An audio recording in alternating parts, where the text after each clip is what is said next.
Okay, let's talk about this use of force. Hey, Elise, can you give me a solid? Can you grab me like a rag or a wait, no, hold on. I think I got it. Bag of tricks. And gauze. Let's talk about this. This use of force component right here. So in the event that we're going to find ourselves where we might have to utilize force, because that could happen, we need to be able to articulate and explain what we did, why we did it, on and on and on and on and on and on. Who in this room has shot a firearm? Who's shot a firearm? Pulled a trigger on a firearm? Training, or how hard was it? How hard was it to go front to back? How hard was that to do? Pretty easy, yeah? Okay. So if you can do that on a target, you can do that on a person. And by that I mean hurting people is easy. Hurting people is not hard. It takes very little physical capacity, very little physical strength to do so. Who's ever bought a gun in the room? Who's purchased a firearm? Okay? Who's noticed that when you purchase the firearm, you open up the little plastic case, and there's a book in there, and the book talks about how to take it apart, how to put it together, how to clean it, how to lube it, the warranty terms and conditions. Who's seen all that stuff? Where's the part in there on the Fourth Amendment? Where's the part in there on the Fifth Amendment? Right? Who knows what those amendments are? So my point is that the gun itself, incredibly easy to take and use against another person and take a life. And yet, that's the easy part. The hard part is all the stuff, knowing when I can, when I can't, right? It doesn't come with a book that says, if someone does X, Y, or Z, then you can use lethal force, or here's how you explain it or articulate it later on. That's the hard part. That's the uphill battle, the real uphill battle.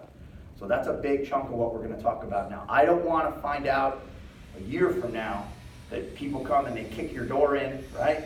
And you take and go to gun and you do a bunch of action-based things that we talk about. You solve that problem, but then you get awarded with an orange jumpsuit and belly chains, and you go to prison because you do a poor job in the understanding of the law and the articulation phase. That's the big piece. You guys get that? There are a lot of people who've been jammed up because of use of force, and they didn't know any of this information when they wound up using force. Good? So by all means, take and ask questions while we're going through this. First thing there says what? Fact versus opinion, right? There's some things I'm going to tell you guys. They're facts. You may not like them, but facts don't care about your feelings. They don't care. And they're facts. You can close your eyes and you can say, I wish 2 + 2 didn't equal 4, but it's going to equal 4 when you open your eyes. So understand, I'll let you guys know if I'm giving you guys something that's a fact or something that's an opinion. You're going to hear this word reasonable get used a lot. We're going to keep using the word reasonable over and over. We're also going to use a word, and that word is necessary. And not 100%, but there is a correlation between whether something is reasonable and whether that behavior is criminal. And then if something is necessary, if there is civil liability. So what's the difference between criminal liability and civil liability? What's the penalty, Mark, if I lose criminally? If you lose criminally, you're going to go to jail or prison. Yeah, I could lose my freedom. Right. If I lose civilly, yeah, there's going to be damages, financial damages. You guys understand that? Okay? In the United States, what can someone sue you for? Anything. Anything, right? Has that happened? And then you can lose, you can get the lawsuit thrown out and all that sort of thing.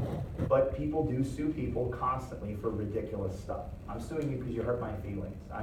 I'm suing you because I bought this Halloween costume and I thought if I put it on it would give me the ability to fly. And I put it on and I jumped off my garage roof and I broke my arm. So you need to put a warning on the box that says that the Batman suit doesn't give you the ability to fly, right? You guys ever looked at warnings on products? They're the funniest thing. Who's ever seen the little reflective sunshade you put in your front windshield? You guys know what I'm talking about in the summertime? You know there's a tag on that and it says what? Do not operate vehicle with this in place. As though someone would do that. You know someone did that. You know they did. They said, "I'll keep the sun out of my eyes," and covered the whole windshield. People are pretty dumb. I mean, they're pretty damn stupid. What I don't want to have ever happen to one of you guys is I don't want to have you worried about those dollars and get hurt because you're worried. That you look and say, "I really don't want to lose my jet ski." And you don't act the way you should because you're worried about getting sued.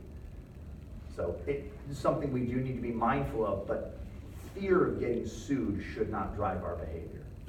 You guys understand that? Can something be reasonable and not be necessary? I'll give you an example. So let's say a police officer pulls that guy over, he walks up to the window and he says, "Hey, the reason that I pulled you over," shut the car off. "The reason that I pulled you," shut the car off. "The reason I pulled," put the car in park. Put the car in park. Park. Put the car in park. Put the car in park. Put the car in park. Stop the car. Bap, bap, bap, bap, bap, bap. And he shoots through the windshield. That exact scenario right there has happened. That's happened multiple times in multiple states. So when we ask the police officer, "Why did you shoot the guy?" what's he going to say? "I was in fear for my life." Why? Thought he was going to run me over. With what? With the car. Well, how was he going to run you over with the car? Well, I was in front of the car. Well, how'd you get there? Well, I walked up there. Why'd you walk up there? Well, because I told him to shut the car off and he wouldn't shut the car off. Why did you walk up there?